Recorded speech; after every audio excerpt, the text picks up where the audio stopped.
Bonjour, je voudrais vous présenter un livre qui s'appelle Au cœur du masculin de Kérim Mamère. Et en fait, c'est pas Kérim Mamère, c'est une reprise de nombreux débats, d'échanges de parents par rapport à la problématique familiale. Donc, ce livre reprend des échanges avant l'Internet, lorsque la communication était encore sous forme d'email. Il y a eu un réseau d'échanges solidaires, de groupements de papas victimes du divorce, papas en grande majorité, mais il y a aussi quelques mères.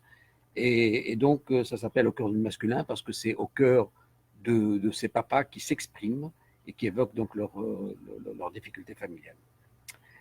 Alors, je vais d'abord me présenter. Donc, je suis Kérim Mamère, je suis universitaire, licencié en sciences politiques, spécialisé en aménagement du territoire. J'ai travaillé pendant de nombreuses années dans la coopération au développement, des années pour lesquelles j'ai eu beaucoup de bonheur et de plaisir. Et puis un jour, mon épouse rentre à Bruxelles et demande le divorce. Alors je suis convoqué et gentiment, je me présente donc devant ce juge, sans savoir de quoi il s'agit, en étant un peu perturbé, parce que je n'ai pas la culture où on étale ses problèmes privés. D'habitude, on essaie de les résoudre soi-même.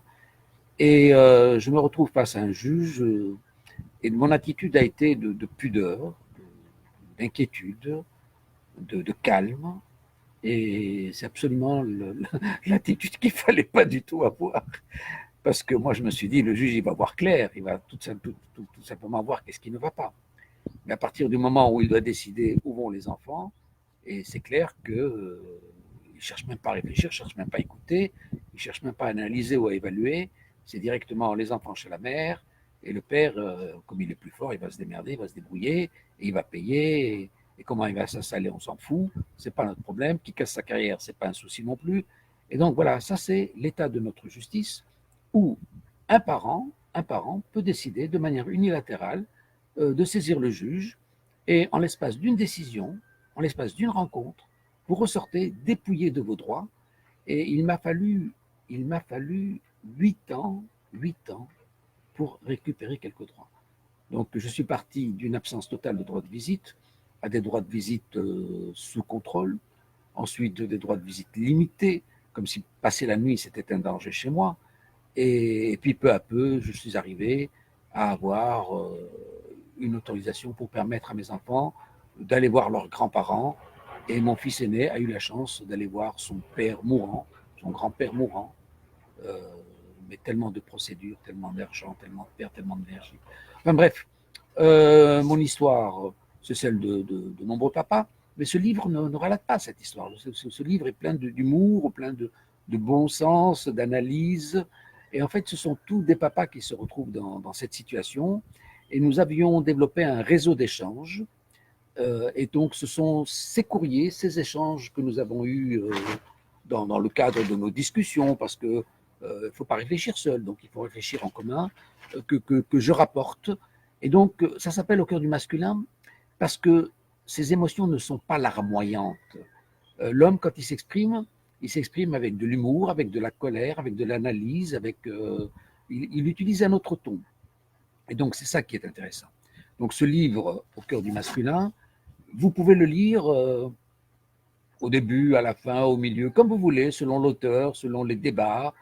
Ce sont des échanges que vous pouvez avoir avec des réponses cinglantes de temps en temps, parce que je ne vais pas dire que les réponses sont féministes, mais nous avons aussi des femmes, bon, je ne vais pas leur coller le sobriquet de féministes, mais elles répondent avec beaucoup d'intelligence et de débat, et parfois des disputes, et enfin c'est rigolo. Bref, voilà.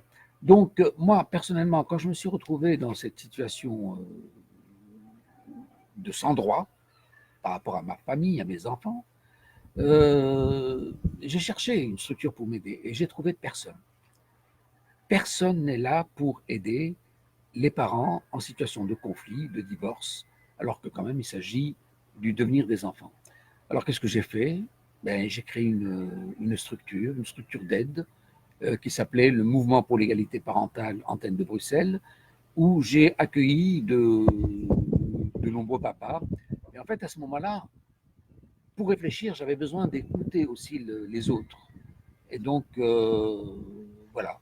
Donc, on a développé un réseau d'amitié, un réseau de solidarité, un réseau de soutien. On a organisé des conférences, des débats, des échanges, des repas, tout ça dans un local de l'avenue Pasquier à Bruxelles. Et il s'en est suivi des échanges email avant l'Internet. Hein.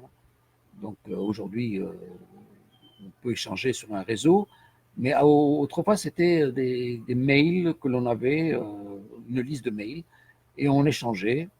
Et donc, ce sont des discussions très intéressantes. Et ce sont ces discussions que j'ai reprises dans un chapitrage, en 20 chapitres, dans lequel les grandes questions sont évoquées, comme par exemple, bon, on a eu la violence psychique.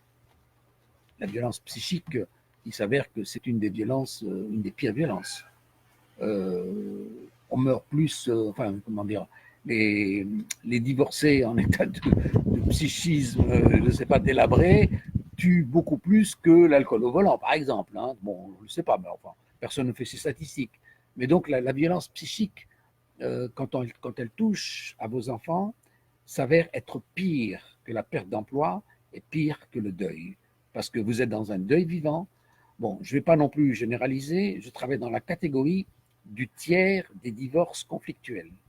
Donc, nous sommes aujourd'hui dans la société européenne à 2 tiers de divorces. Dans ces 2 tiers, bon, 2 tiers sans doublement se passe bien, mais il y a 1 tiers qui est absolument violent, et moi je suis dans cette catégorie-là. Alors, on a parlé du suicide au masculin, parce que beaucoup d'hommes, beaucoup de papas ont mis fin à leur jour. Le nœud conflictuel, c'est la question de l'impasse. Le dilemme d'Adam, c'est par rapport à toutes nos sociétés anciennes. Le chapitre sur l'aliénation parentale, c'est inévitable.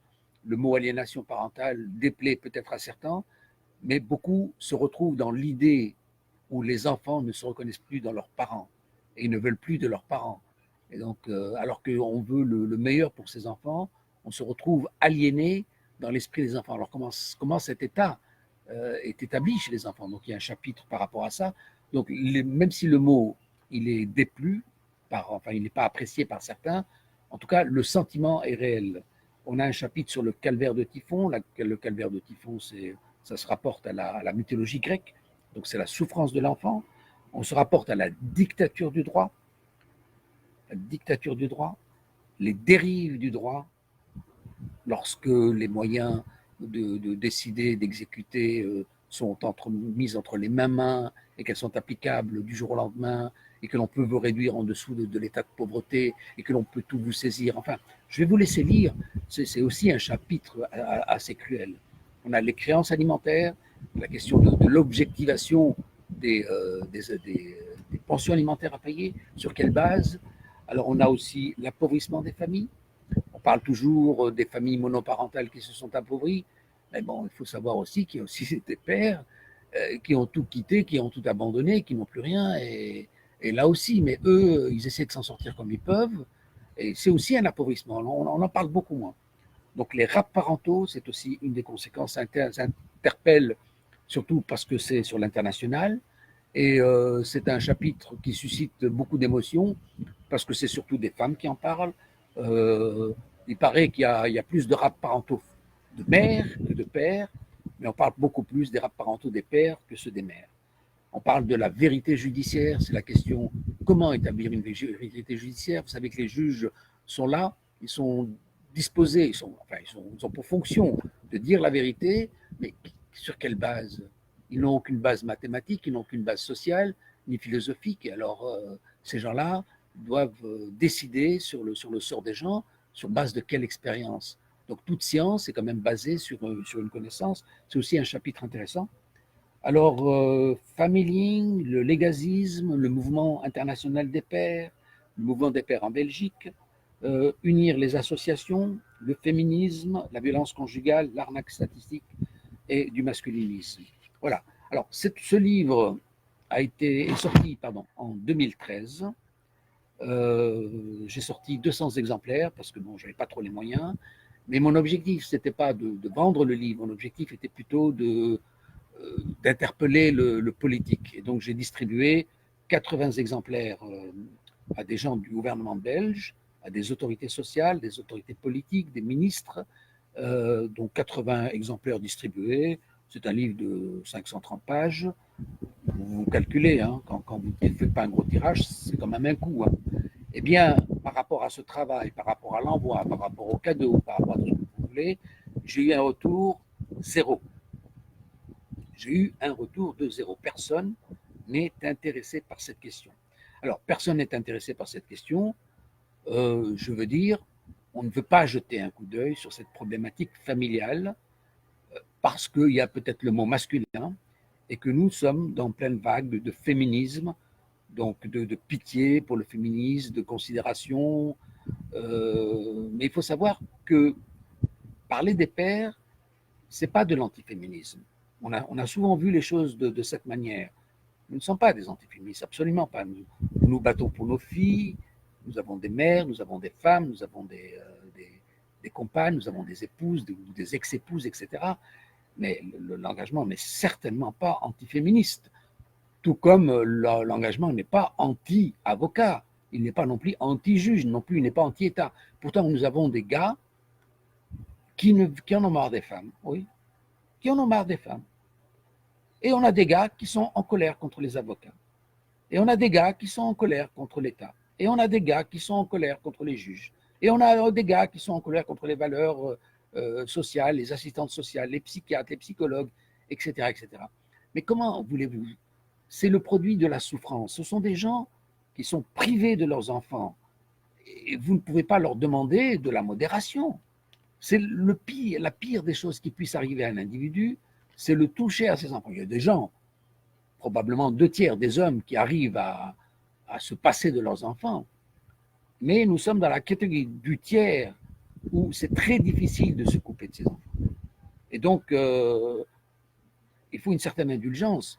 Les excès de la parole ne veulent pas dire que tout le mouvement est excessif, mais il faut écouter leur point de vue, leurs sentiments, leurs feelings, mais il ne faut pas non plus tout rejeter en disant c'est des antiféministes ou d'une droite extrême ou autre. Effectivement, parce que le divorce, mon expérience m'a montré que le divorce était extrêmement démocratique. Ça veut dire qu'il touche les hommes de droite, les hommes de gauche, les anarchistes, les bourgeois, les royalistes, tout ce que vous voulez. Et donc, vraiment, le divorce, c'est quelque chose de démocratique. Il peut vous toucher dans votre vie privée. Et il faut savoir que si madame saisit le juge va la protéger. Et c'est flagrant en termes de statistiques. C'est flagrant. C'est-à-dire que le divorce est demandé par les femmes quand l'enfant est en bas âge, et le divorce est plus demandé par les hommes lorsque les enfants ont dépassé 14-15 ans. Ah oui, évidemment. Quand l'enfant il est petit, la maman est en situation de force, et c'est à ce moment-là qu'elle réclame le divorce. Alors, les juges devraient aussi s'interroger. À un moment de fragilité où l'enfant est aussi faible, il a autant besoin, est-ce que c'est le moment de divorcer? Il a besoin de soutien. Pourquoi lui mettre ce calvaire? Surtout quand on sait que la psychologie des 5 premières années marque 80% du mental, et ça les psychiatres le savent, devraient le savoir, et donc leur inculquer des traumatismes à un âge si bas, c'est quand même assez criminel.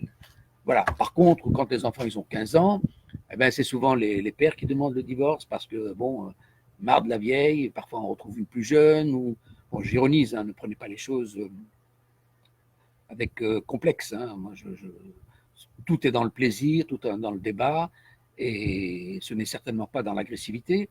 Alors, donc, ce livre va être republié, il a été republié par un éditeur français, et donc, ça fera, je pense, enfin, si vous le voulez, un bon cadeau pour Noël. Pensez-y, pour avoir le point de vue des pères, pas ce que l'on dit sur les pères, parce qu'on parle beaucoup au nom des pères. Mais là, ce sont des pères qui parlent au moment de l'impasse, au niveau de la difficulté, et les pères ne sont pas des larmoyants. Ce sont pas ils font pas la victime, non. Ils sont là, ils essayent de trouver des solutions, ils essayent d'être constructifs, et c'est là où le bouquin est intéressant. Parce que dans tous les chapitres, on peut retrouver des faits de société, des problématiques de société. Il y a les éléments du problème et les éléments de la réponse. Alors, autre chose, je viens de feuilleter un livre des années 20 qui parlait du divorce, mais vous seriez surpris. Hein. Les problématiques qui étaient évoquées en 1920 par un auteur français, je m'excuse, j'ai oublié son nom, eh bien, vous les retrouvez aujourd'hui. Pardon, excusez-moi, on les retrouve aujourd'hui en 2019. Voilà. Bon, je vais m'arrêter là. Je peux être beaucoup plus long, mais je voudrais qu'il y ait un impact, plus l'impact que la longueur. Alors, je vais m'arrêter là. Donc, au cœur du masculin, pensez à vos familles, pensez à Noël, qu'ils essayent de prendre connaissance des pères, parce que nous avons beaucoup d'enfants qui rejettent leur papa, Essayez un peu de comprendre, ces papas. Pourquoi est-ce qu'ils ont lâché? Qu'est-ce qui s'est passé? Moi, je fais partie de la catégorie des gens qui n'ont pas voulu lâcher. Mais je vous raconte pas, les blessures sont énormes. Hein. Mais la plupart, beaucoup ont lâché, ont abandonné, sont rejetés par leurs enfants. Et je pense que ce livre va un peu vous éclairer sur les difficultés que traversent les papas qui ne peuvent plus jouer leur rôle paternel. Voilà. Allez, je vous dis à bientôt. Si vous avez besoin de quelque chose, posez une question dans le texte. Je vous apporterai les réponses qu'il convient. Ça va? Merci. Au revoir.